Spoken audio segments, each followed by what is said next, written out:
She asked her assistant to marry her, just to keep her visa. But what if the fake marriage became the one thing she couldn't fake anymore? Claire Bennett had spent her entire life controlling everything: her career, her image, her emotions. Love was a weakness. Vulnerability, a luxury she couldn't afford. But when a denied visa threatens to erase the life she built, she does the unthinkable: proposes a marriage of convenience to the one man who's always been just a few feet away. Nathan Cole, her assistant. He's younger, annoying, always one joke too many, but also honest, steady, and suddenly, the only one who can help her stay. What starts as strategy quickly spirals into something much more complicated. A kiss for the cameras that lingers too long, a lie told in front of family that starts to feel like truth, and a heart that refuses to follow the rules. Can a relationship built on paperwork survive the fire of real emotions? And when love sneaks in through the back door, will they dare to open it? If you've ever wondered what happens when the line between fake and real begins to blur, this story is for you. Like, share, and subscribe to Shining Stories for more tales that start with a twist and end with something unforgettable. Now, let's begin. There are days that arrive like a storm, uninvited, uncontrollable, and completely unkind. That morning, Claire Bennett, 42, found herself staring out the window of her office on the 12th floor of Beacon Hill Media, trying to breathe through the quiet panic swelling inside her chest. Claire was the kind of woman who had spent decades mastering control of people, of projects, of herself. But now, it was slipping through her fingers like sand, because just a few minutes earlier, she had received a call. And in that short call, everything she'd built in the past 16 years was suddenly at risk. Her residency application had been denied. In less than 45 days, she would be forced to leave the country she had come to call home. As she placed the phone back on the desk, not slammed, but gently, as though it might explode, the door creaked open behind her. Claire. It was Nathan Cole, 32, her assistant, quick-witted, observant, always one step ahead. He took one look at her and knew something was very wrong. But before he could ask more, Claire turned to him and spoke with a calm that was anything but calm. "I need to get married." Nathan blinked slowly, as if her words were in a language he'd never heard before. Congratulations. Who's the lucky person?" Her answer came without hesitation. "You." He almost dropped the coffee in his hand. "I'm sorry." She stepped closer, voice steady, eyes focused, like she was pitching a business deal. "You're a citizen. You're not dating anyone. And you owe me for that Paris campaign I pulled you out of last year." Nathan shook his head, trying to process. Wait. You're asking me to marry you? As in, legally, temporarily," she clarified, as if that made it sound more reasonable. "Just long enough for the paperwork to go through." He stared at her. "Claire, that's not a solution. That's a felony." "No. It's a strategy. One that could keep me from being deported." Nathan let out a short, dry laugh. "And you just expect me to sign up for that? Why not ask someone else?" "Because I trust you."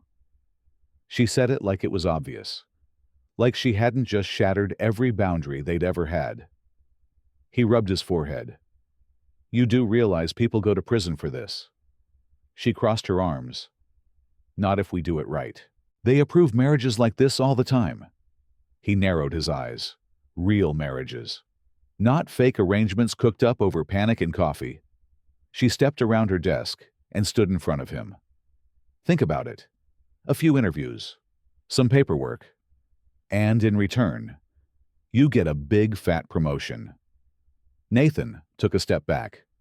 "So that's the price: fake a marriage, and I get to climb the corporate ladder." Claire didn't flinch. "You hate being an assistant." "Nathan, You've said so yourself. He sighed, frustrated. You know what I hate more, being used? She tilted her head slightly. That's not what this is. He gave a bitter chuckle. Right. Because nothing says mutual respect like a transactional wedding. He turned to leave, but she wasn't done. Fine.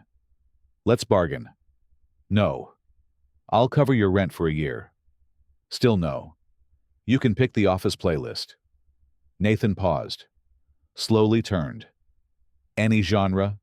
Yes. No. Still no. Claire was relentless. But Nathan only picked up his pace, his long strides carrying him down the corridor like he was trying to outrun a hurricane. Behind him, she muttered under her breath, arms folded, frustration simmering.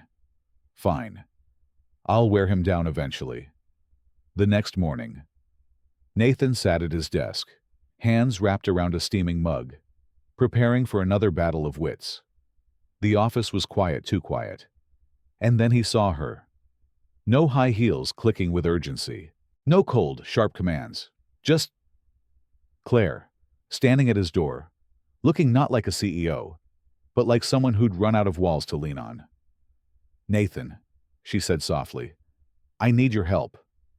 He glanced up, suspicious. Wait. No yelling. No threats. What is this? An ambush. I'm being serious. He raised an eyebrow. Teasing. You just said serious. Hold on. I should check the sky. Is the world ending? She gave a weary sigh. He could see it in her face now. Behind all that control was something raw, human, vulnerable, and against every instinct, screaming run. Nathan stayed seated, stayed listening. He let out a slow breath. This is going to be a mess. Claire gave the smallest smile. Maybe. But at least it'll be a well-executed one. In that moment, Nathan questioned every decision that led him to this exact point. The next day, Nathan stood in front of Claire's desk, folder in hand, while she fired off instructions as if nothing had changed. Send that report to legal and set up a board meeting for the first Monday of next month, she said, not even glancing up from her screen. Nathan didn't budge. And maybe, sign this marriage application while you're at it. Claire finally looked up, her expression blank. Oh, right. That. I'll handle it by end of day. Nathan gave a dry chuckle. Unbelievable. I'm really doing this, aren't I? You are, she said, not missing a beat. But look at the bright side. You're officially part of a brilliant plan. He sank into the chair across from her. So, what's next in this circus act? Before she could reply, the phone rang. She answered, her voice suddenly precise, rehearsed. Claire Bennett speaking. A low, formal voice responded, This is Officer Daniels from the Department of Immigration. I'd like to schedule an interview regarding your case. Claire stiffened, but spoke evenly. Of course. Officer, how can we assist? Given the rapid nature of your marriage, he said, we'll need additional verification to confirm the relationship is legitimate. Nathan sat straighter, a knot forming in his stomach.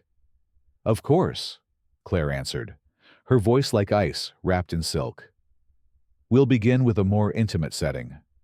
We find it useful to observe couples around family. It helps our evaluation process. Nathan blinked. I'm sorry. What exactly does that mean? A weekend together, preferably somewhere meaningful. Mr. Cole's family home would be ideal. Claire's throat tightened. Is that necessary? Absolutely. Without such confirmation, the marriage could be deemed fraudulent with serious consequences. There was a pause. Claire looked at Nathan, panic behind her eyes.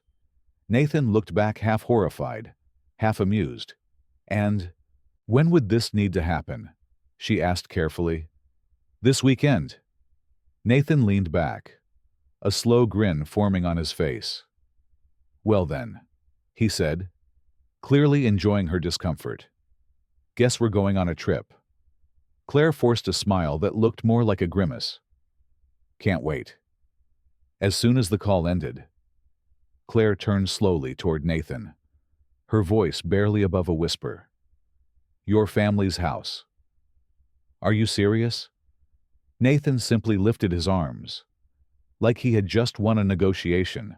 I agreed to your plan. Remember, you wanted it to look real. Well, there's nothing more real than a weekend with my family. Claire's stomach twisted. All right. Fine. Just tell me, what are they like? He gave a half smile, almost too innocent. My grandmother's a sweetheart. Parents harmless. My younger brother's still in college. Typical family stuff. Claire let out a breath she hadn't realized she was holding. Okay. That sounds doable. But Nathan's grin widened a warning hidden in amusement. There's one tiny detail I forgot to mention. Claire narrowed her eyes. What detail? He leaned in slightly, voice casual. They don't think I'll ever get married. She blinked. Why they see me as the wanderer, the guy who never settles. So, us suddenly showing up together. Let's just say it'll raise a few eyebrows. Claire ran a hand over her face. Great. Just great. By Friday, they were standing in the terminal, waiting to board their flight. Claire clutched a neat rolling suitcase, dressed like she was headed to a conference. Nathan, in contrast, wore a relaxed smile and carried nothing but a weathered backpack. She looked him up and down. No suitcase. He shrugged. I've got stuff at the house. Claire tightened her grip on the suitcase. Of course you do. Typical. The flight was short and smooth. Aside from Claire catching herself glancing at Nathan now and then, he laughed too easily, especially at something on his phone. That annoyed her more than it should have. But it wasn't until the taxi ride into town that she started to feel off. Out the window. Signs flickered past. Cole and Sons, fine furnishings. The Cole Inn. A cozy cafe with a scripted sign that read, Founded by the Cole family. Claire narrowed her eyes. Nathan. Are you by any chance part of some local dynasty I should know about? He looked out the window with a small smile. Something like that. That's not an answer, she said, her suspicion growing. Relax. You'll see soon enough. But Claire didn't like surprises. And when the car finally turned the corner and pulled up in front of their destination, she stopped breathing. It wasn't a house. It was a mansion. An estate. Massive wrought iron gates flanked the entrance. The lawn looked like it had been trimmed with nail scissors. The windows stretched high and wide across 3 stories of perfectly aged stone. Claire stared, stunned. Nathan. Yeah. Are you rich? He gave a slow shrug. Let's just say, my family did all right. She looked at him like he had just grown wings. You've been working as my assistant. My assistant. For 2 years. And this was your reality. It's not pretending. He said, quietly, I needed to earn something that was mine, not theirs. Before Claire could respond, the grand front doors opened. A woman stepped out, silver hair set perfectly in place, posture straight as a ruler, eyes sharp as glass. Nathan, darling. He grinned. Hi, Grandma. He walked toward her, wrapping her in a warm embrace. Claire stood still, overwhelmed, trying to process the version of Nathan that had just emerged. Then, the woman turned her gaze to Claire, scanning, appraising, smiling with a knowing glint.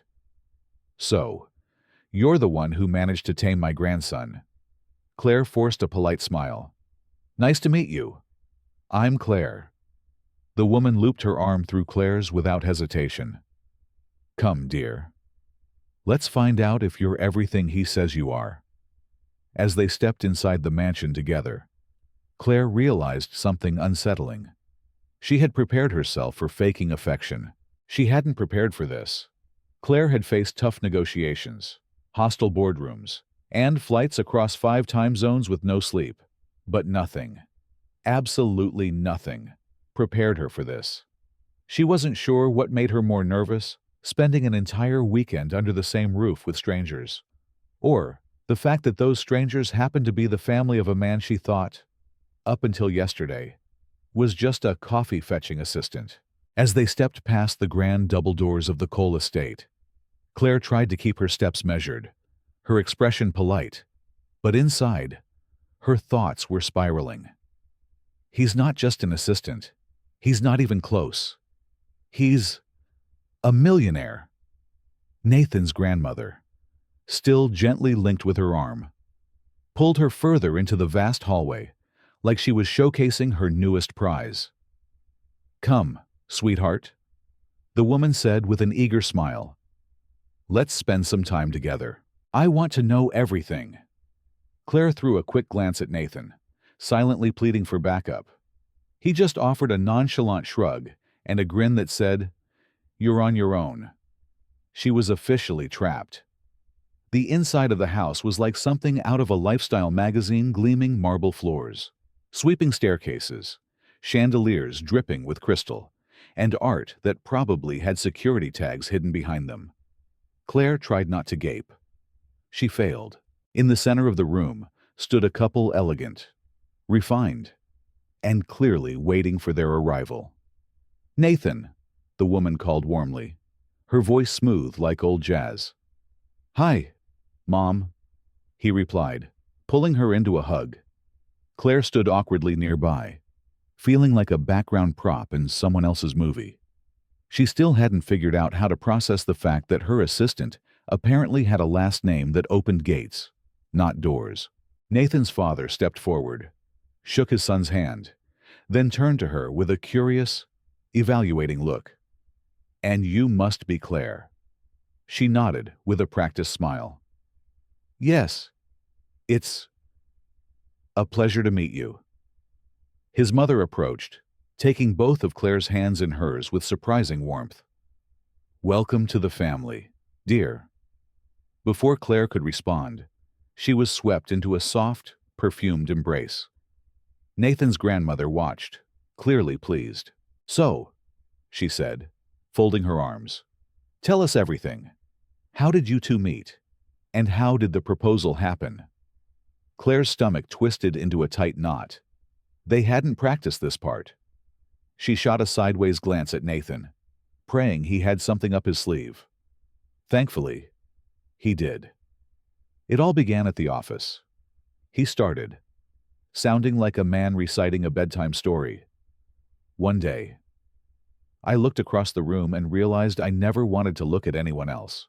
Claire almost rolled her eyes but forced herself to nod, pretending to melt at the memory. The grandmother tilted her head. "Sweet. But tell me, how exactly did you pop the question?" Nathan didn't even flinch. "It was an evening dinner. Just the two of us. Candles. Flowers. Music in the background. I dropped to one knee and told her there was no one else I could imagine my life with." Claire's eyebrows rose slightly.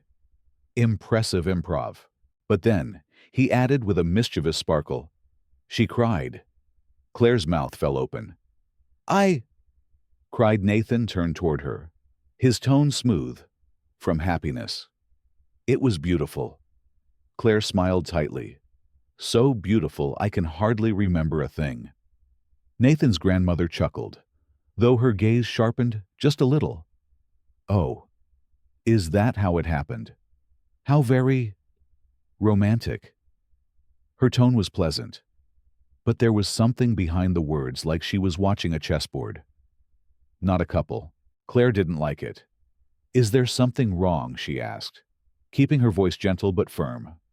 "Not at all," the older woman replied. "I just enjoy seeing how much couples truly know each other. Claire felt it then, a warning in her bones. This was going to be the longest weekend of her life. After a few more introductions and an endless list of questions, Nathan's grandmother clapped her hands. "You must be exhausted. I had the guest room prepared for you both." Claire felt a wave of relief. A break. A door she could close. Finally. But the woman wasn't done. On second thought, she added, glancing between them, "You're married now, aren't you? Married couples share a room?" Claire's smile faded. Of course they did. The moment the words left the grandmother's lips, Claire felt her relief vanish like a puff of smoke. She turned to Nathan, silently begging him to speak up, to suggest an alternative, to say anything. But no, he just smiled. That infuriatingly amused smile, like this was the most entertaining thing that had happened to him in months. "Oh, Grandma," he said sweetly, "we wouldn't want to be any trouble." The older woman gave him a look, one brow slightly raised. "Nonsense. Married couples share a room, don't they?" Claire's throat tightened. "Yes, of course." "Perfect," the woman said, satisfied. "Your room is at the end of the hall." Claire stood frozen for a heartbeat. Maybe two. Panic crawled slowly up her spine. Should she freak out now, or wait until the door closed behind them? Nathan had already picked up their bags, completely unbothered, and started climbing the stairs. Claire followed, muttering under her breath, "This is getting out of control." He glanced over his shoulder. You knew it would be a challenge. A challenge she snapped. "I expected suspicious looks. Maybe some awkward questions, not sleeping arrangements designed by an overzealous matchmaker." He only grinned. "Welcome to the family." When they stepped into the bedroom, Claire's eyes scanned the space. Soft lighting, earth-toned walls, antique furniture, and in the center of it all, one single bed. She stared at it like it had personally betrayed her. "Wonderful," she muttered. "Absolutely fantastic." Nathan tossed his backpack onto a chair and said casually, "We can share." Claire folded her arms. "You're sleeping on the floor." He arched an eyebrow. "I'm a gentleman, Claire, but I'm also a businessman. Let's make a deal." She gave him a glare. "Not happening." He smirked. "All right, then. I get the bed. You take the floor." Claire let out a slow breath. "Fine. We'll share. But you stay on your side. Do not cross the invisible line." He made a salute with 2 fingers. "Understood. I'll stay in my designated corner." That night, Claire lay stiffly under the blanket, her back to Nathan. She could hear him breathing. Calm. Unbothered. Like this was normal. How could he be so relaxed? Didn't this whole charade make him the least bit uncomfortable? She turned slightly, watching the steady rise and fall of his chest. Maybe he saw this as a game. Something amusing. Something temporary. That idea made her chest tighten. The next morning, just as she managed to close her eyes again, a sharp knock broke the silence. She jolted upright, disoriented. Where was she? Then, everything hit her like a cold gust of wind. The mansion. The room. The fake marriage. Nathan. And the bed they had shared. She turned and found him still asleep, one arm thrown lazily off the side of the bed. The knocking returned, this time louder. "Claire, Nathan, time to get up!"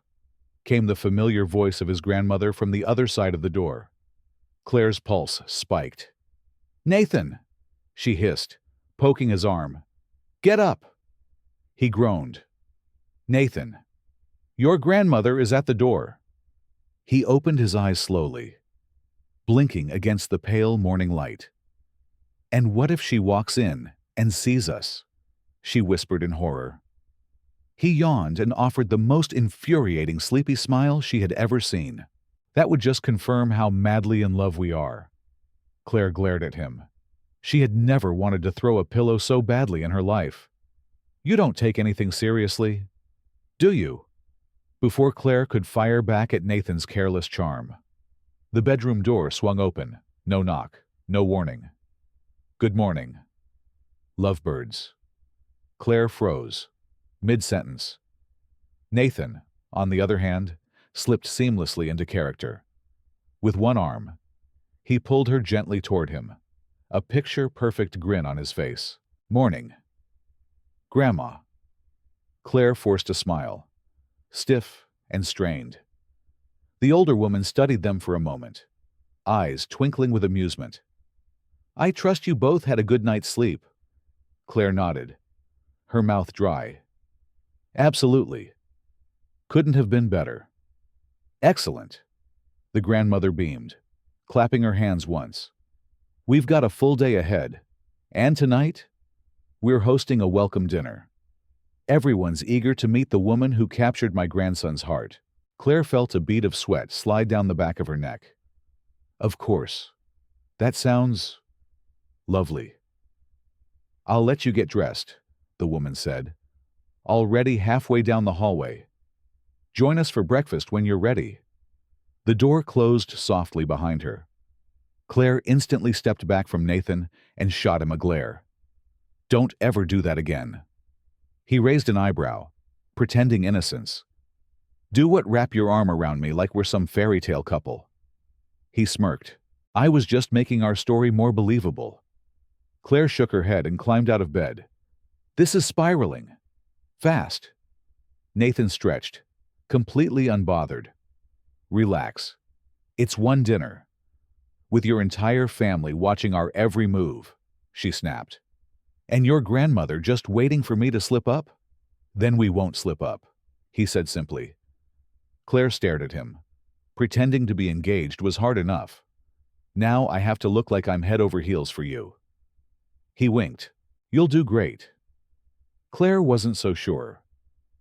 After breakfast, Nathan's grandmother announced, with an all-too-sweet smile, that she wanted to spend the day with Claire. I'd love to get to know the future Mrs. Cole a little better. But Claire knew what that really meant. She was being tested. The first test began in the garden. The older woman handed Claire a pair of gloves and gestured toward a row of flowers. Nathan has always loved gardening. I imagine you two share that passion. Claire looked at the plants like they were aliens. Oh, yes. I love gardens, she lied, slipping on the gloves awkwardly.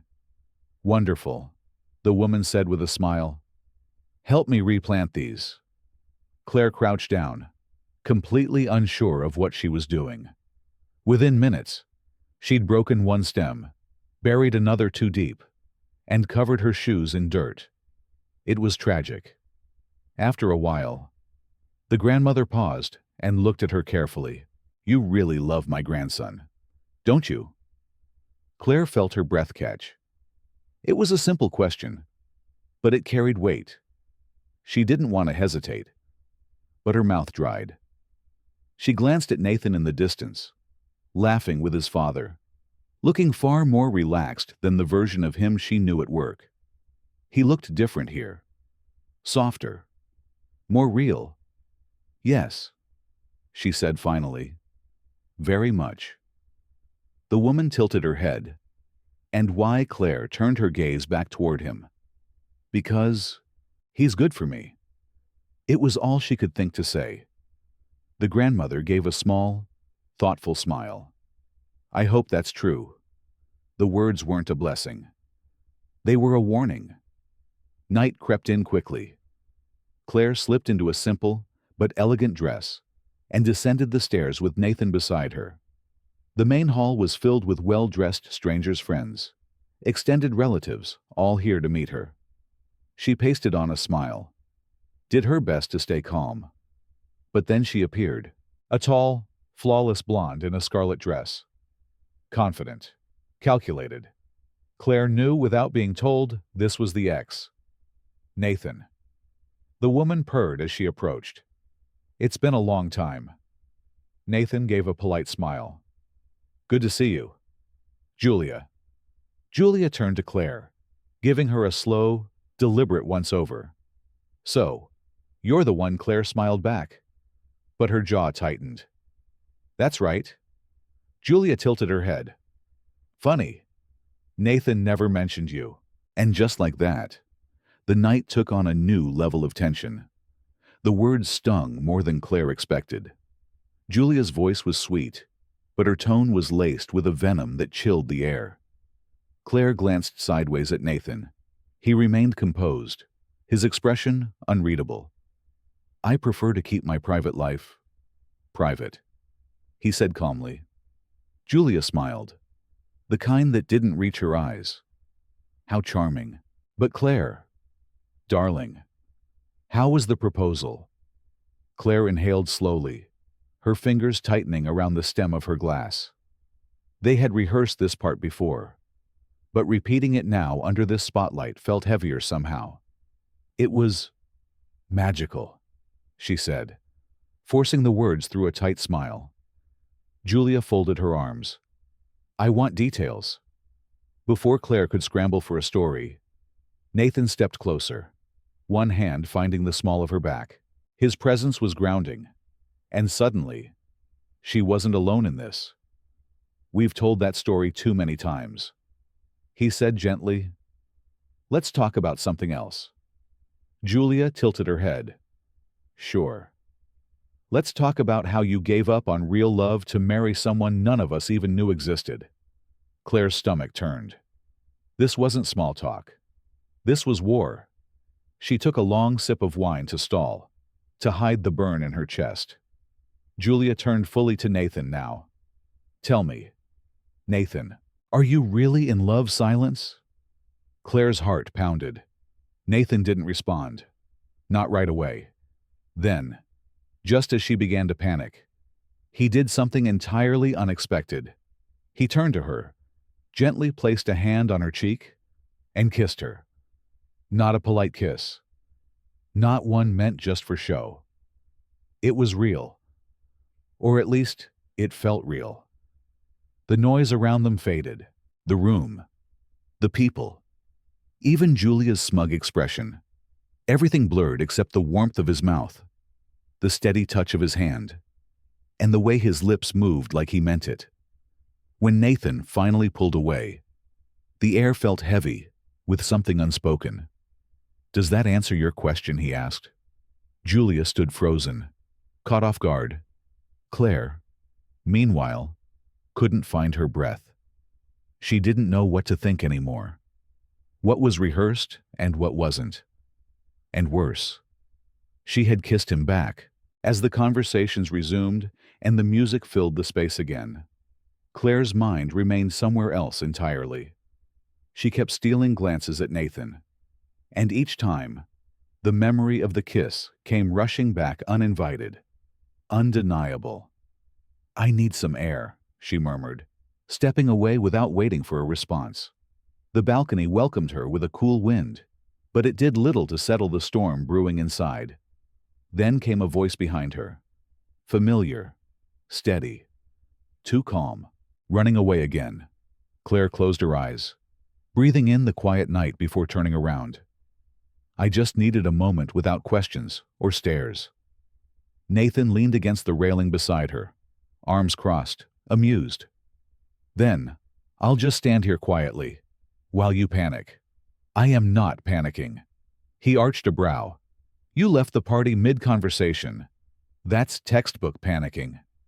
Claire sighed. Nathan, what was that kiss? He smiled, and it only made her chest tighten further. Convincing.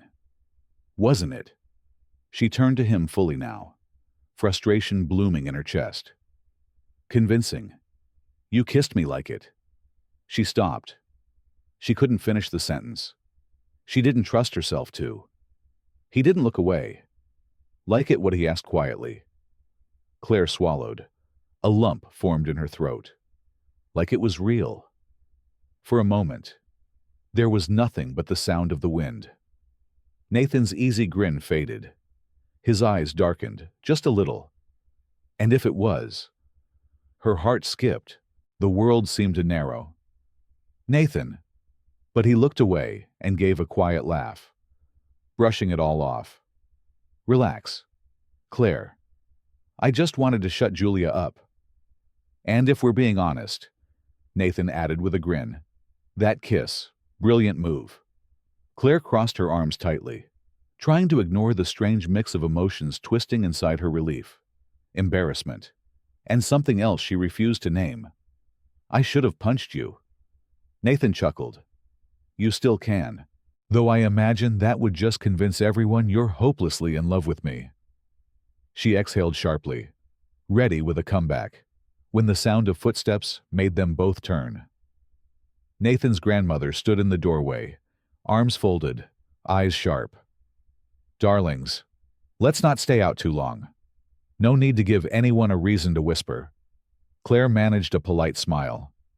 We're coming. The older woman lingered a beat longer, then turned to Nathan. Show Claire the estate tomorrow, she said. It's time she understood what being part of this family truly means. Nathan raised an eyebrow. Are you sure? Her smile never faltered. But there was a weight behind it. I'm sure. After all, she'll be a Cole soon. A cold ripple moved down Claire's spine. Nathan offered a half-hearted salute, a guided tour of the empire. Can't wait. Claire wasn't sure if the shiver that followed was from the night breeze, or something deeper. The following morning, after a breakfast filled with long stares and thin smiles, Nathan led Claire through town. He showed her the places that bore his family's name: luxury hotels, fine restaurants, and a gleaming office tower that rose above the others like a crown. Claire kept her pace steady, her voice neutral, but inside, she was reeling. I worked next to you for 3 years, she said as they passed another building marked with the Cole insignia. And you never mentioned any of this. Nathan slid his hands into his pockets. I didn't hide it. You just never asked. She gave him a sharp look. Oh, right. My mistake. I should have assumed my assistant came from a dynasty.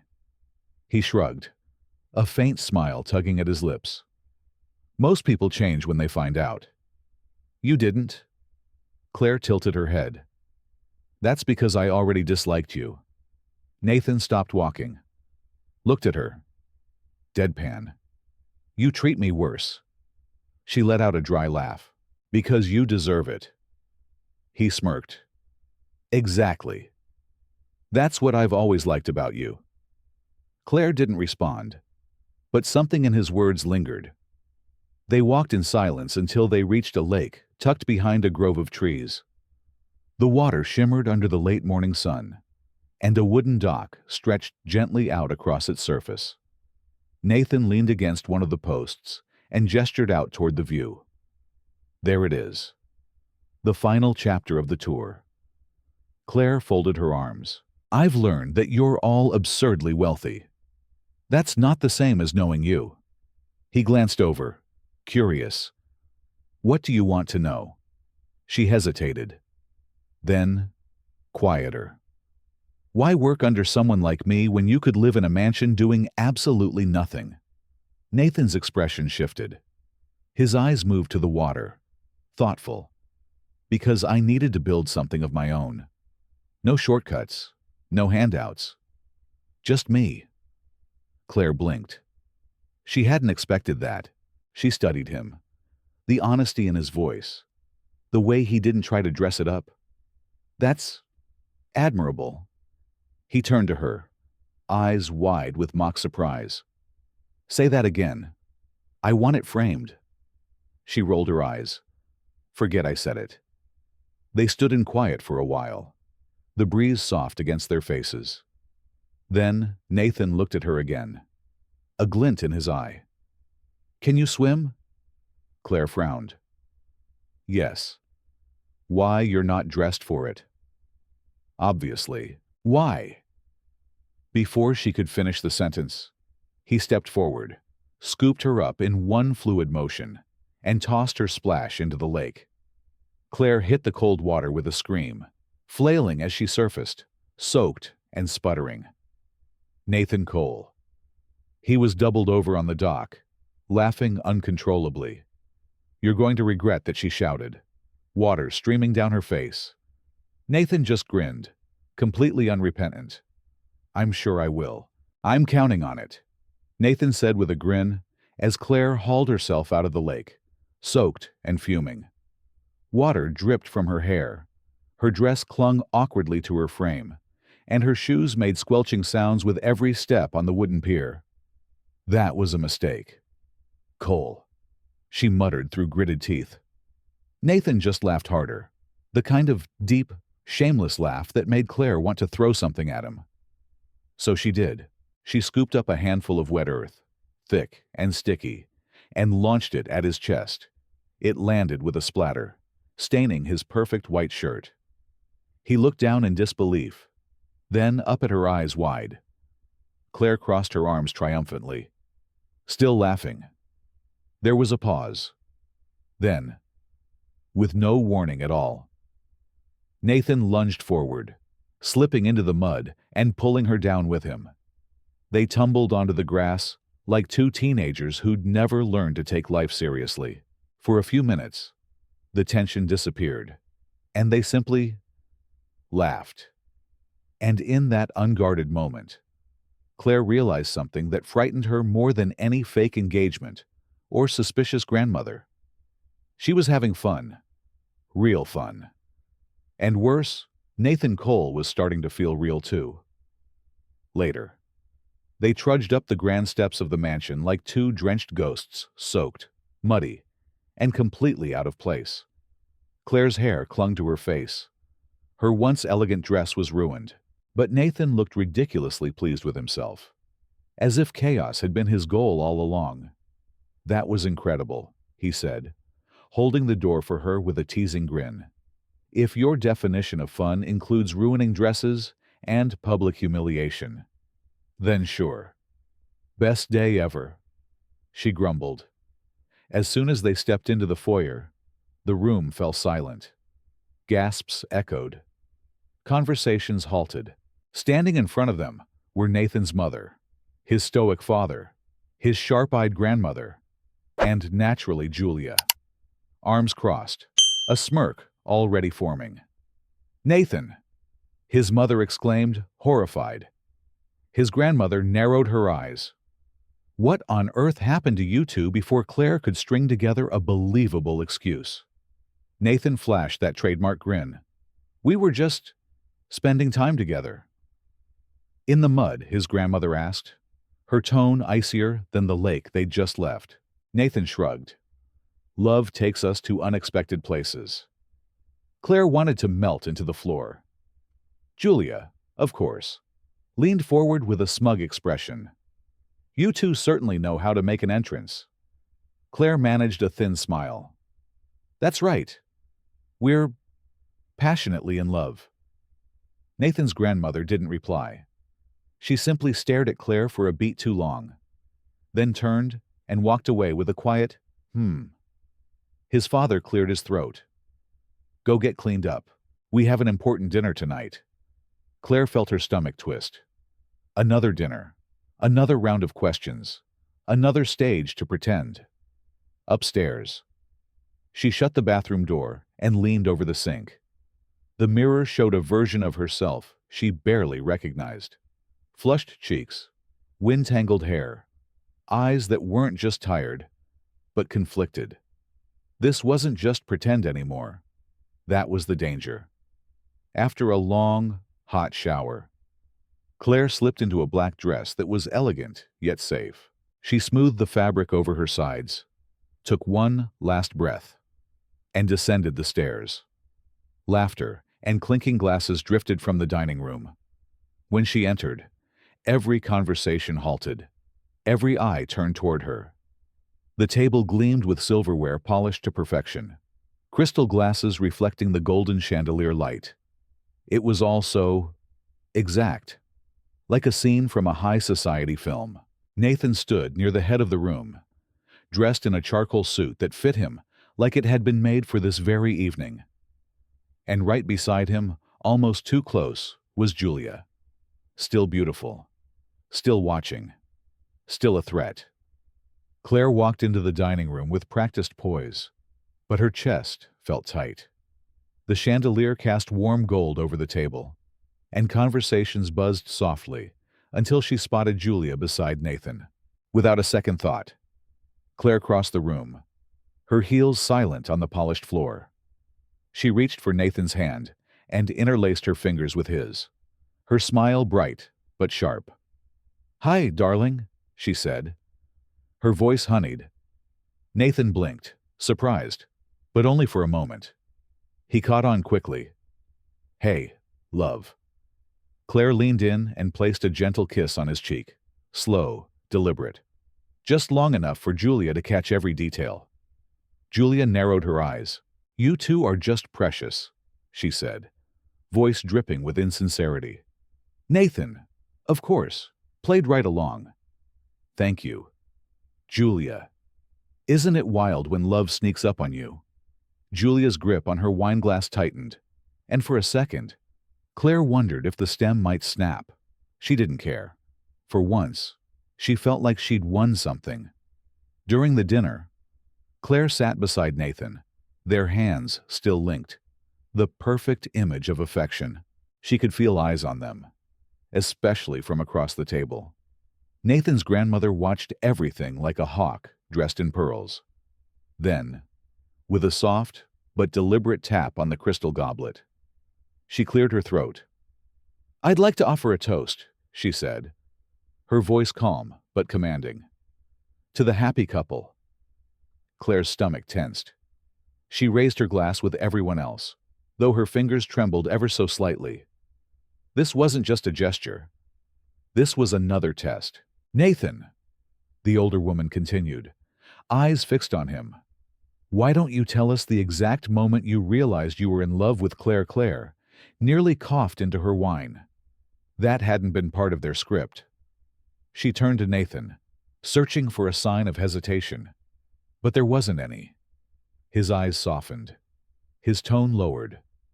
"It was the day she walked into my office and told me she needed me." Claire's breath caught in her throat. "That was the moment I knew."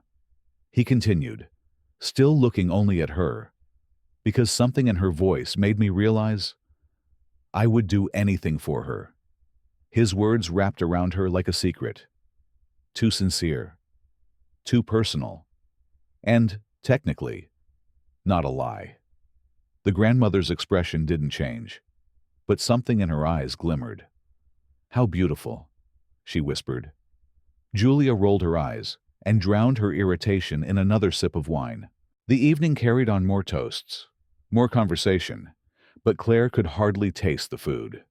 Her heart wasn't in the act anymore, because for the first time, she wasn't sure if Nathan was pretending. After the guests had thinned out and laughter echoed softly from another room, Nathan gently took Claire's hand and guided her into a quiet hallway. "You all right?" he asked. She blinked. "Of course. Why wouldn't I be?" He leaned against the wall, one brow raised. "Because you looked at me like I meant what I said back there." Claire hesitated. Her mouth opened, but no response came. Because it had meant something. That realization unnerved her more than anything. "Nathan," she whispered, "we need to be careful." "Careful," he repeated. About what he stepped closer, close enough for her to feel his breath, the steady warmth radiating from his presence. "About this," she said, her voice barely audible. He studied her face, then asked, "Be honest. Are you still sure this is all just a game?" She tried to answer. She really did. But for the first time, there was no script, and no certainty. Nathan reached up, his touch feather-light as he brushed his fingers across her cheek. "When you figure it out," he said gently, "come find me." Then he turned and walked away. Claire stood there, frozen. the echoes of his words ringing louder than any toast or applause. The game had changed. That night, sleep wouldn't come. She lay awake, tangled in her sheets, trying to forget the way his eyes had searched hers, the way his fingers had lingered on her skin, not like someone playing a role, but like someone who truly saw her. And the worst part, she didn't want to forget it. Claire had always been good at keeping lines clear. Work stayed in its corner. Emotions stayed far away. Her career had been her fortress. And love, if it ever showed up, was a visitor that never got past the gate.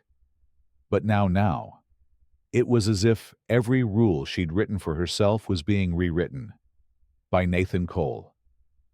When dawnlight began to trickle through the bedroom window, Claire gave up pretending to sleep. She sat up, wrapped a robe around her shoulders, and walked to the bathroom.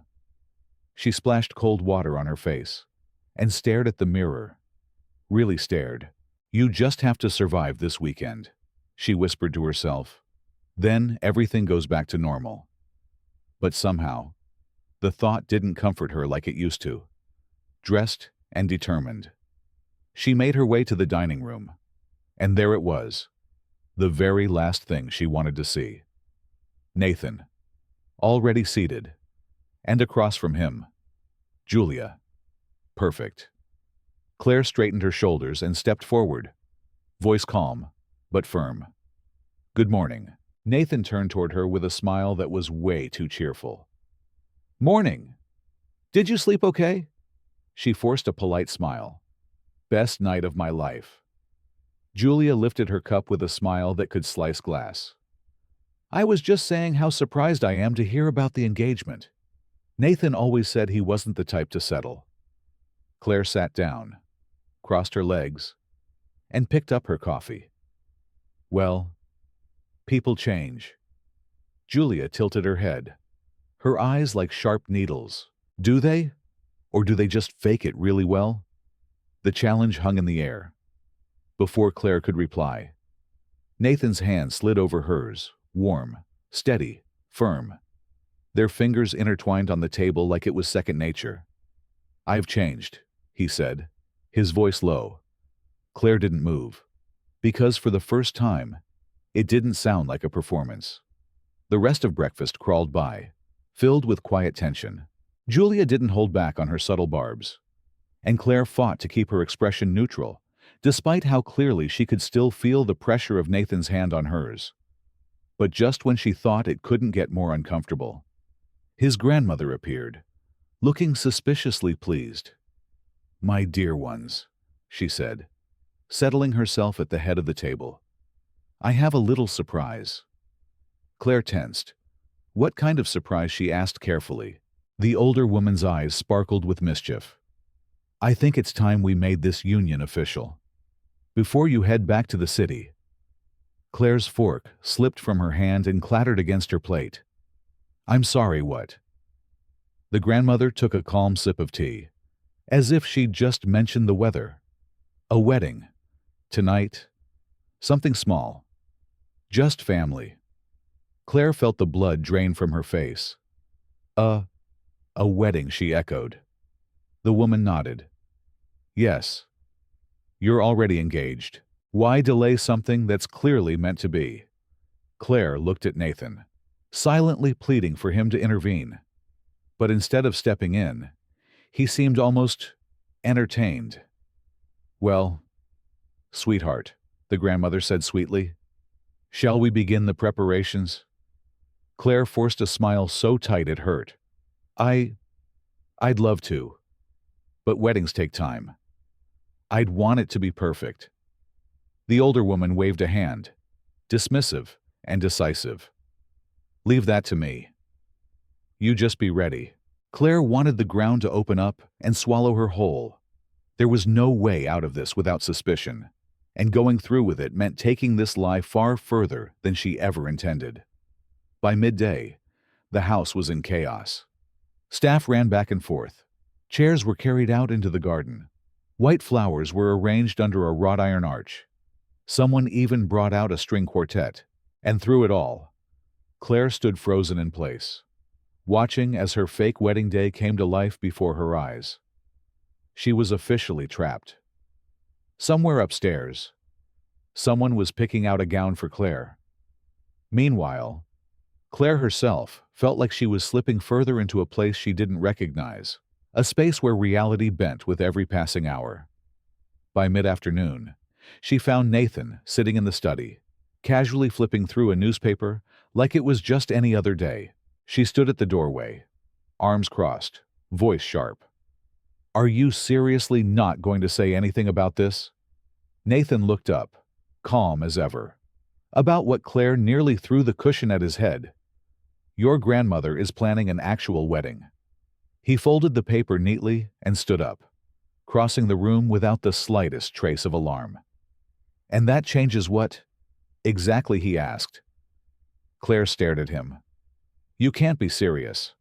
"I am, because no matter what happens tonight, you'll go back to your world. I'll go back to mine." His words were steady, but they didn't settle her. Because deep down, she wasn't sure they were true anymore. And worse, she wasn't sure she wanted them to be. Hours later, Claire stood in front of a tall mirror in her room, draped in a gown of soft white fabric and delicate lace. It was far too elegant for something pretend. She looked like a bride, and for the first time since this all began, the idea of marrying Nathan Cole didn't feel ridiculous. It felt terrifying, because it didn't feel fake anymore. She took a breath she didn't fully believe in, and stepped into the hallway. Downstairs, the garden had transformed. Rows of chairs lined a stone path. White candles flickered in the golden light. Flowers wrapped around an iron arch that stood at the center, and waiting beneath it, in a sharp tailored suit and an unreadable expression, was Nathan. As Claire walked down the path, she felt the ground shift under her with every step. Her heart beat faster. She had no idea where the lie ended and the truth began. Nathan smiled when she reached him, and it was all she could do not to fall. This wasn't acting anymore. This was something else. The efficient, kind-faced, and gentle gave them a warm nod. "Nathan, would you like to say a few words?" Claire's breath caught. Nathan turned to her, took her hand, and looked straight into her eyes. His voice was steady, quiet, raw.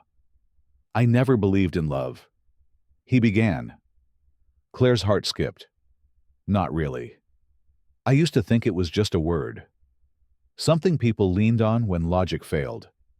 The guests were still listening. But then I met you," he said, "and you turned everything I thought I knew into dust. Suddenly, I wanted to show up. I wanted to try, even when it didn't make sense." Claire tried to remember that this was all scripted, but there had never been a script like this.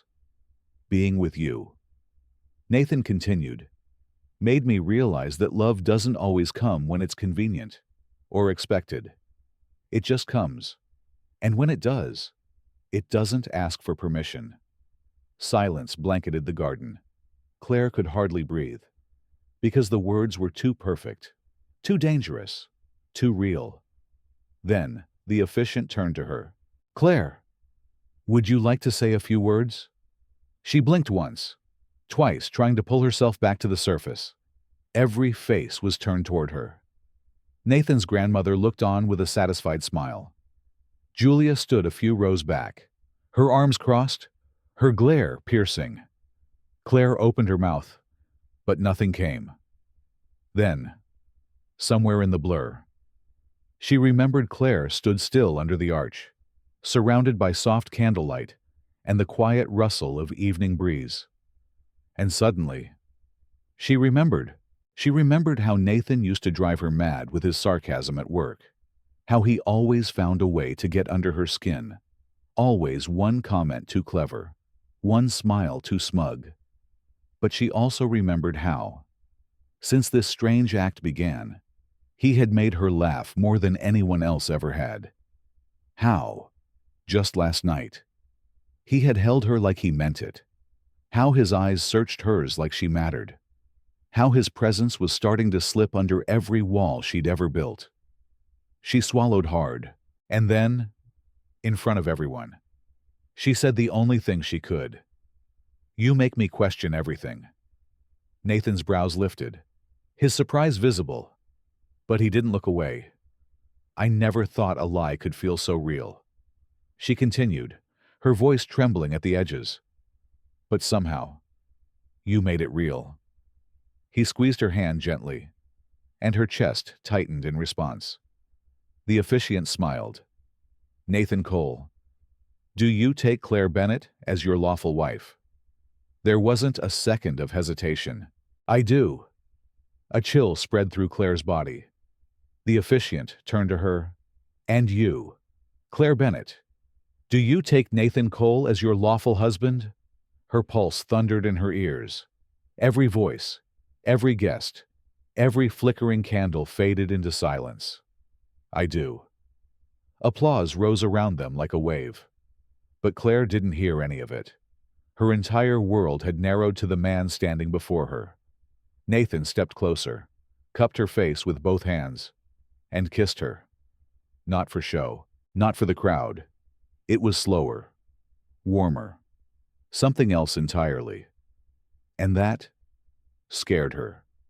Because for the first time, nothing about this felt like a performance.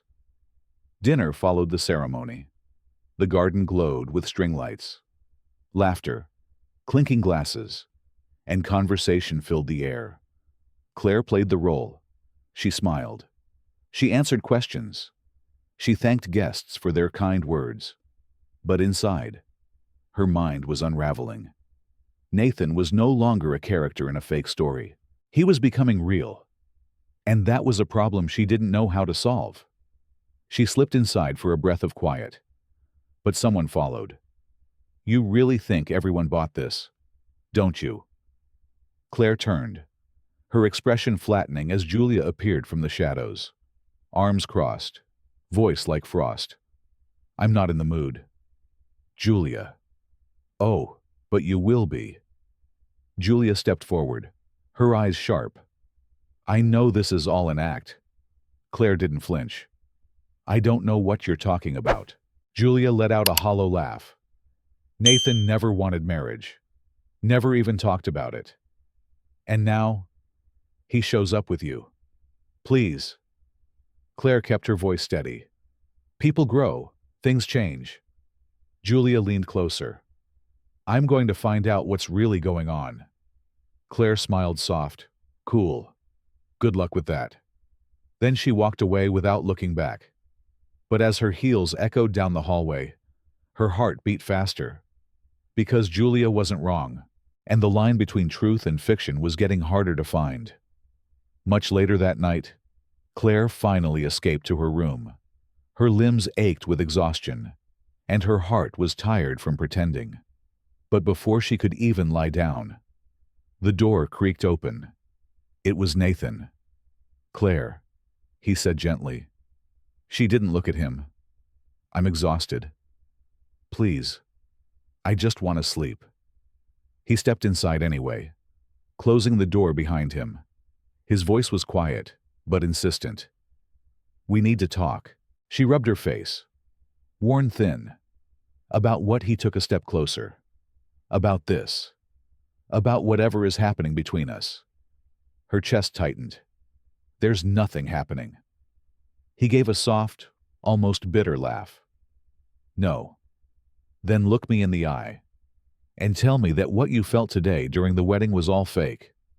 She opened her mouth, but no words came. And Nathan stepped forward again. Nathan took another step toward her, close enough for Claire to catch the soft trace of his cologne, warm, steady, familiar. "Tell me the truth, Claire," he said gently. "Was it all just pretend?" She held her breath, because if she gave him an answer, she would have to face something she wasn't ready to admit. And deep down, she wasn't sure she could still tell the difference between what was real and what was performance.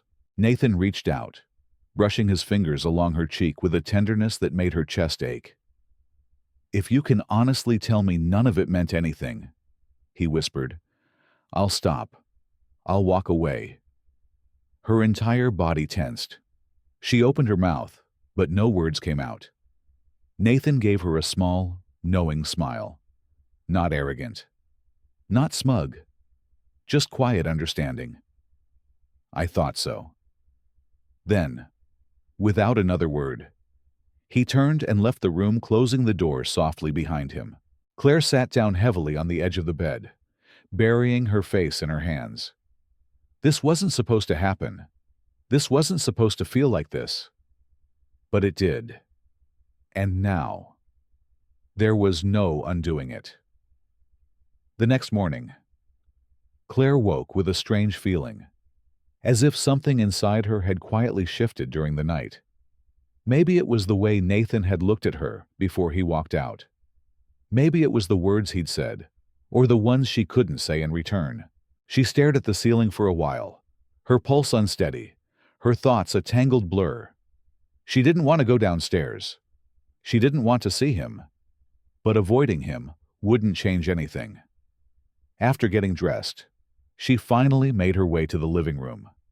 The house was already alive with movement staff hurrying from room to room, voices overlapping.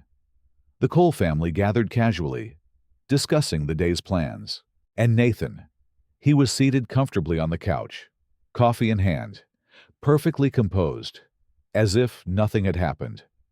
When his eyes met hers, he offered a slight smile. "Sleep all right?" he asked. Claire hesitated. The question was simple, but the way he said it, not so much. "Yes," she replied quietly. It was a lie. Before she could say more, his grandmother stood and clapped her hands together. As everyone knows, she began, her voice full of ceremony. "Tonight is the annual Cole family ball. A long-standing tradition made even more special this year, thanks to our newest married couple." Claire felt a chill dance down her spine. "A ball," she repeated, her voice nearly catching. Nathan glanced at her with a twinkle of amusement in his eyes, clearly enjoying the moment. "Oh, right," she said quickly, pasting on a smile. "That sounds lovely." But inside, she was already unraveling. It wasn't enough that she'd survived a fake wedding. Now she had to waltz around a ballroom playing the perfect, adoring wife under the scrutiny of dozens of sharp eyes, including Julia's. Claire caught sight of her across the room, sitting in silence, a slow, knowing smile creeping onto her face. "Wonderful." Claire turned to Nathan, her voice low. "You could have given me a heads up." "And missed that look on your face," he replied, sipping his coffee. "Never." She folded her arms. "You enjoy this way too much." He just grinned, unapologetic. Later that evening, Claire stood in her room, adjusting the dress that had been selected for her. It was long, dark sapphire, with a graceful neckline and a silhouette that made her feel like someone else, someone who belonged beside a man like Nathan Cole. And maybe that's what unsettled her most, because when she looked in the mirror, the illusion didn't feel like an illusion anymore. When she finally came down the stairs, the house had been transformed. And at the entrance, waiting for her, was Nathan. He wore a black suit tailored to perfection, understated, impeccable. But what made her pulse stutter was the way his expression shifted when he saw her. Just for a moment, his eyes lit up like the world had narrowed to just her. And in that second, Claire forgot it was all pretend. "You look incredible," Nathan said, his voice low, sincere, no sarcasm, no teasing. Claire paused, caught off guard. She felt heat rise to her cheeks. "You don't look too bad yourself," she replied, trying to sound casual, but even she could hear the softness in her tone. He let out a quiet laugh and offered his arm. "Shall we?" She hesitated. but only for a second, then slipped her hand into the crook of his elbow. The ballroom shimmered with golden light. Crystal chandeliers cast reflections like stars across the marble floor. Every table, every flower arrangement, every thread in the velvet drapes screamed luxury. Claire had never been in a place like this. And the moment they stepped inside, the room turned. Dozens of eyes locked onto them. Murmurs spread like wildfire. The sudden wedding. The mystery bride. The story that didn't quite add up. Claire held her head high, posture perfect, but her pulse raced. Then Nathan took her hand, and the whispers faded into the background. For the first time that evening, she felt something close to calm. As the night unfolded, Nathan moved through the crowd effortlessly, introducing her as his wife, keeping her close, fingers brushing hers now and then, like it meant nothing. But to Claire, it meant everything. The unsettling part. It all felt natural. And then came the moment she dreaded. His grandmother stepped forward with a proud smile and declared, "It's time for the newlyweds to open the floor." Claire's stomach dropped. Nathan leaned in and whispered, "Do you dance? I pretend to." She murmured. "Perfect," he said with a smile. "Pretend with me." She placed her hand in his, and he led her to the center of the room. The music began slow, classical, elegant. He wrapped one arm around her waist and guided her across the floor like it was the most effortless thing in the world.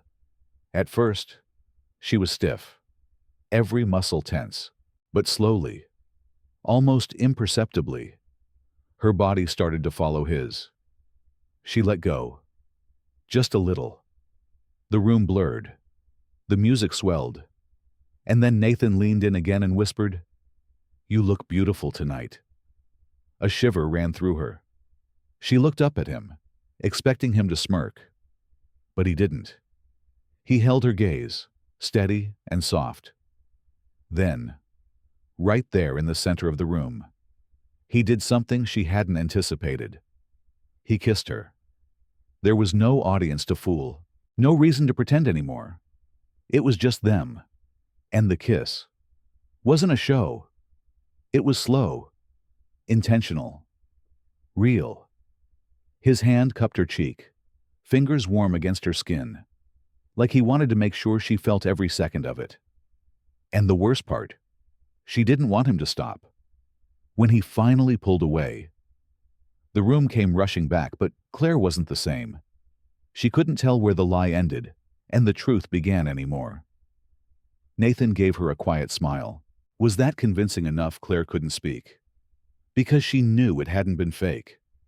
And that was the most dangerous part.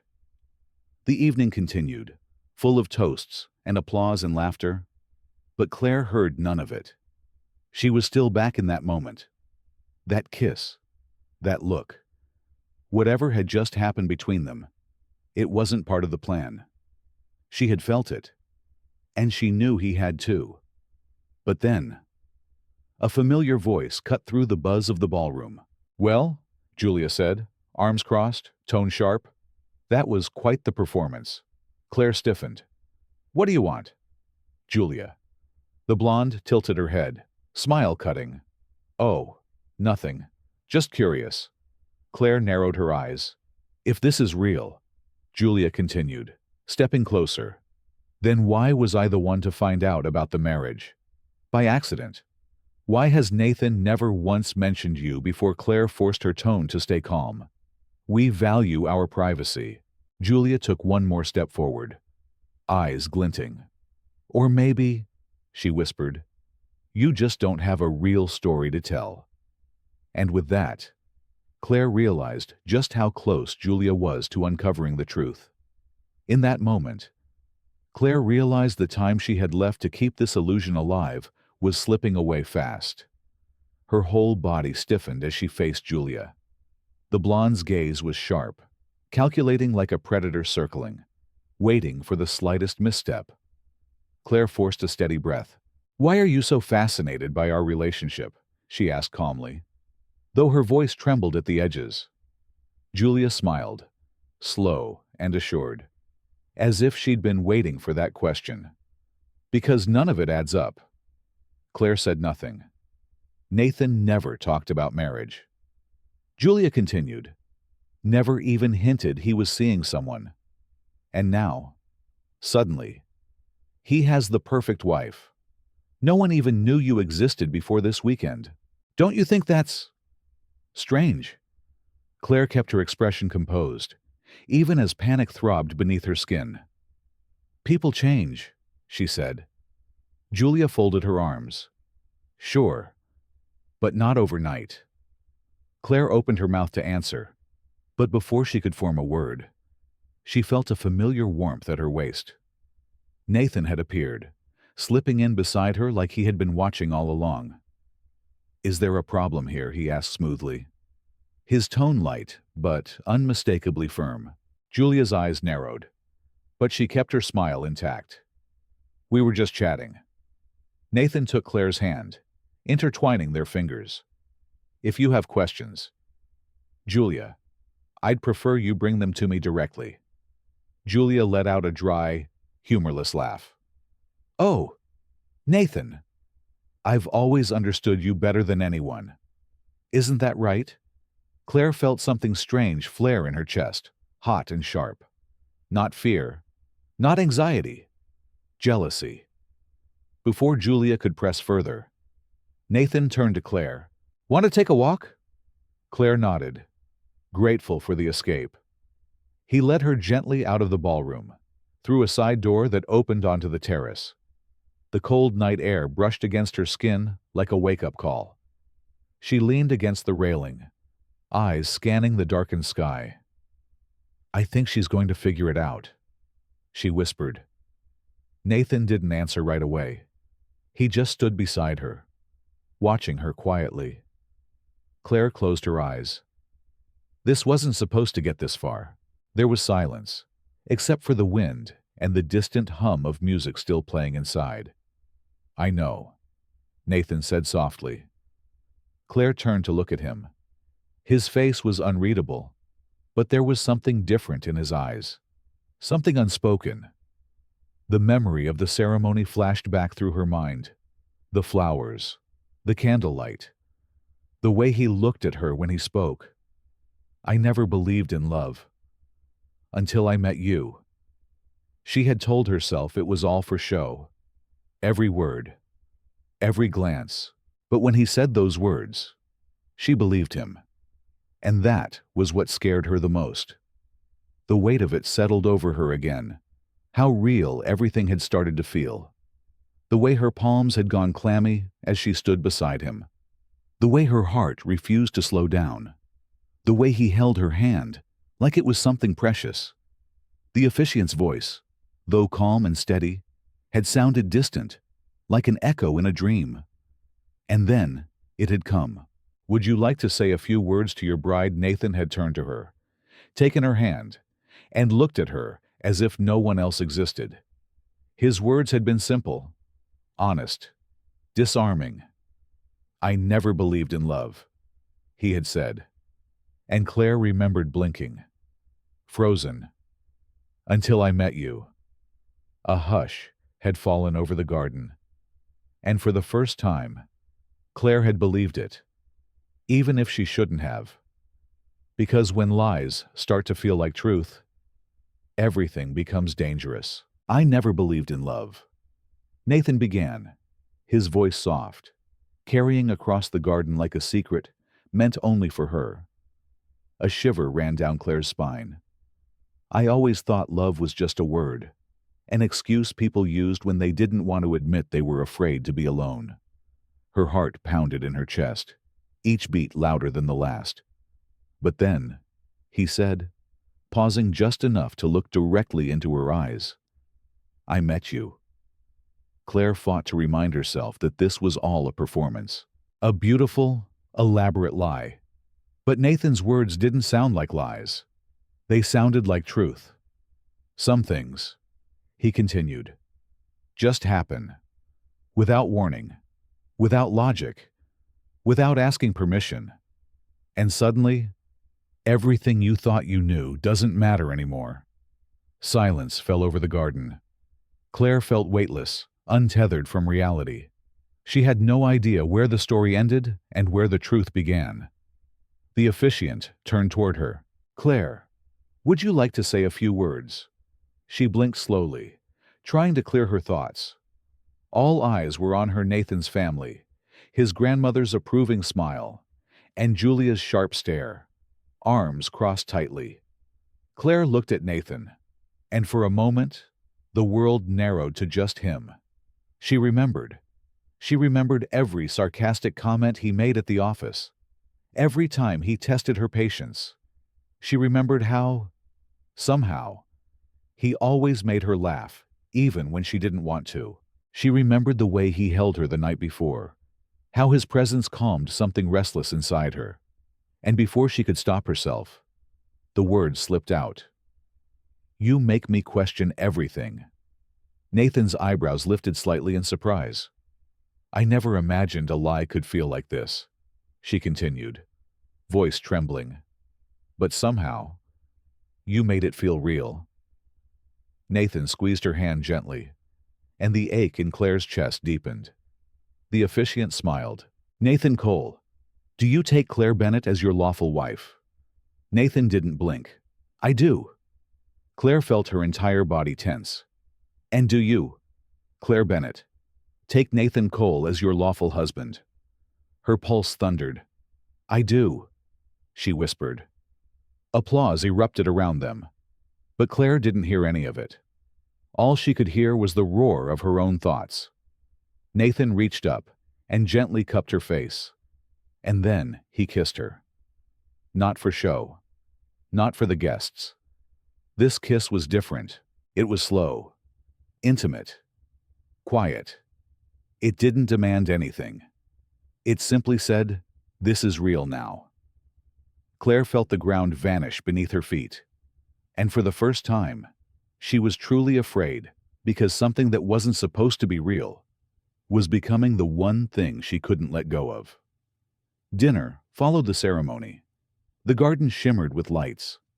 The guests chatted excitedly, clinking glasses and congratulating them both. Claire smiled. She answered politely, but her mind, it was chaos. Because Nathan wasn't a problem she could solve with logic. He was starting to feel real. Too real.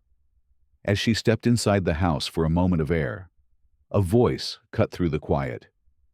"You really think you fooled everyone, don't you?"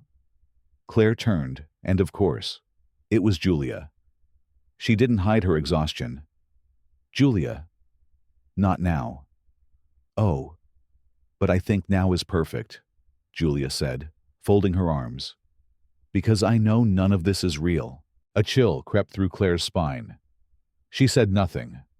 "I don't buy it." Julia pressed. "The sudden marriage, the perfect speeches, the looks, it's too clean, too practiced." Claire took a breath. "The only way this falls apart is if we let it." Julia smirked. "Is that what you're afraid of? That someone might see the cracks?" Claire turned to leave, but Julia's last words hit hard. "Or maybe," she said with a shrug, "you're afraid because part of you actually wants it to be real." Claire paused. Behind her, she felt the presence she'd hoped for and feared. Nathan stepped into the room. "What's bothering you more?" he asked softly. "That Julia's suspicious?" He paused. "Or that you're starting to like this?" Claire's stomach dropped. She looked up, ready to fire back. But Nathan had already taken a step closer. Nathan stepped closer. The air between them suddenly too full, too still. "You can pretend all you want, Claire," he said quietly. "But everything's changed." She crossed her arms in defense, trying to summon the distance she used to rely on. "You're imagining things." Nathan tilted his head, his expression soft but unwavering. "Then look me in the eyes and tell me that kiss was just acting." Claire parted her lips, then closed them again. The words wouldn't come, because she knew the truth, even if she couldn't say it. Nathan reached out, brushing his fingers gently along her cheek, the touch so careful it broke something inside her. "If this is still just a performance," he murmured, "say it now, and I'll walk away." Her heart thundered in her chest. This was her chance to end it, to rebuild the walls, to run. But she said nothing, and that silence was all the answer he needed. He cupped her face with both hands and kissed her. No audience, no spotlight, no roles to play, just him and her. And Claire was completely lost. She reached for him instinctively, letting herself fall into the warmth, into the truth she wasn't ready to admit. Nothing mattered in that moment, nothing but that kiss. When they finally pulled apart, Nathan's gaze held something deeper, something unspoken. "You're scared," he whispered. Claire looked away. This wasn't supposed to happen. He brushed a hand gently to the back of her neck, but it did. She closed her eyes. "Nathan." Before she could finish, a sharp voice cut through the quiet. "Well, that explains a lot." They both turned. Julia stood just inside the doorway, arms folded, lips curled into a smug smile. Claire's stomach twisted. Julia stepped forward, voice laced with mock sweetness. "So this is what true love looks like. Tension, secrets, lies." Claire tried to respond, but her thoughts were spinning. Julia laughed softly. "Don't worry. I don't need to expose anything. It's all unraveling on its own." Then her gaze shifted sharp, curious, directly at Nathan. "But what's most interesting is that you, Nathan, don't seem to be pretending anymore." He didn't reply, and that silence, that was enough for Julia to smirk, turn, and disappear back into the night. Claire stood frozen, her pulse racing, because for the first time, the lie no longer fit, and the terrifying truth she didn't want it to. "This isn't what you think," she whispered, barely able to meet Nathan's eyes. His voice was low. "Then look at me, and tell me you don't feel the same." Claire opened her mouth, but nothing came, because she did feel the same. She was in love, but saying it would change everything. "I need time," was all she managed, her voice unsteady. And then she turned and walked away, heart pounding, legs barely carrying her. The days that followed were a blur. They returned to the city. Claire buried herself in work, pretending to be the version of herself she used to know. But inside, everything had collapsed. She missed him, the smirks, the shared silences, the way he saw her without effort. She missed the way he made her feel alive. Then one morning, Nathan didn't show up to work. She told herself it didn't matter. But as the hours passed, the silence grew heavier, unbearable. And then the message came. He'd resigned. Claire stared at the note in disbelief, her world tilting beneath her feet. Before she could think, she grabbed her bag and ran from the building. She didn't know where she was going. She only knew she had to find him. She had to stop running. She drove to his apartment, breath caught in her throat. But when she asked the doorman, he shook his head gently.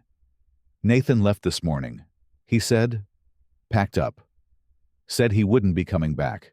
And just like that, Claire realized the one person she had pushed away might really be gone. Panic turned into desperation. Claire tried calling Nathan, once, twice, over and over. No answer. That's when the truth hit her. She might lose him, for good.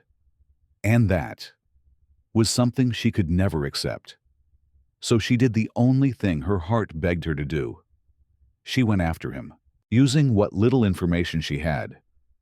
Claire pieced the clues together: his absence, the sudden resignation, the silence, and finally discovered where he'd gone. The airport. A flight to Europe? One way. By the time she arrived, he was already at the departure gate, suitcase in hand, and right there, surrounded by strangers, announcements echoing, footsteps shuffling. Claire did something she never imagined she would. She called his name. Nathan. He stopped, turned, and when his eyes found hers, they widened in disbelief. Claire walked toward him, her heart pounding, her voice shaking. "I'm a coward," she said aloud, loud enough for everyone to hear. "I ran because I didn't know how to handle this. I didn't know how to handle love." People began to turn, to watch. But Claire didn't care. Her eyes never left his. "But now I do," she said, her voice cracking. "Because I finally realized I love you." Nathan didn't say a word. He didn't have to. He dropped his suitcase and began walking, then running straight to her. They met in the middle of the terminal, and when he reached her, he pulled her into his arms and kissed her. Right there, in front of everyone. But none of that mattered, because for the first time, there was no lie left between them, no plan, no pretending, just love. When they finally pulled apart, Nathan cradled her face in his hands, his voice barely above a whisper. "I was just waiting for you to say it." Claire let out a shaky laugh, breathless. And now he smiled. "Now, we do this the right way." She nodded, her heart racing, still stunned at what she had just done. Had she really chased him down at the airport? Declared her love in front of complete strangers? Yes. Yes. She had.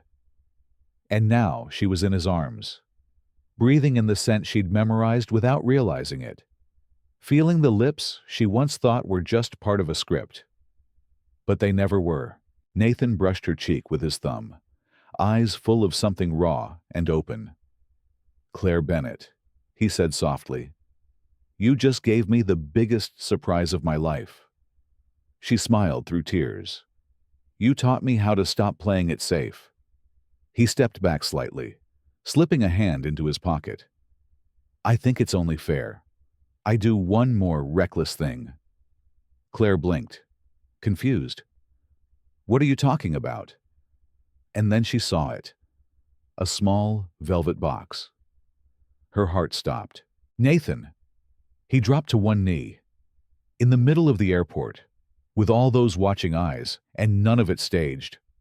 "I already married you once," he said with a grin. "But that wasn't the right way." Claire's eyes welled with tears. "Now I want to do it again. For real. No contracts. No reasons. No games." He looked up at her, his voice steady and true. "Claire Bennett, will you marry me for love?" And without hesitation, not even for a second. She smiled. Yes. Applause broke out around them. Strangers cheered, cameras clicked. But Claire saw no one, only him. Nathan slipped the ring onto her finger, and before she could even speak, he kissed her again deeply, completely, without fear. This time, it wasn't the beginning of a lie. It was the start of something real. 2 weeks later, Claire's heart began to race.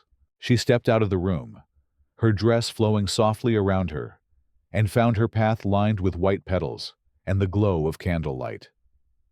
The garden was the same, but everything had changed. Because this time, it wasn't make-believe. It was real. At the end of the aisle, Nathan waited, dressed in a perfectly tailored suit.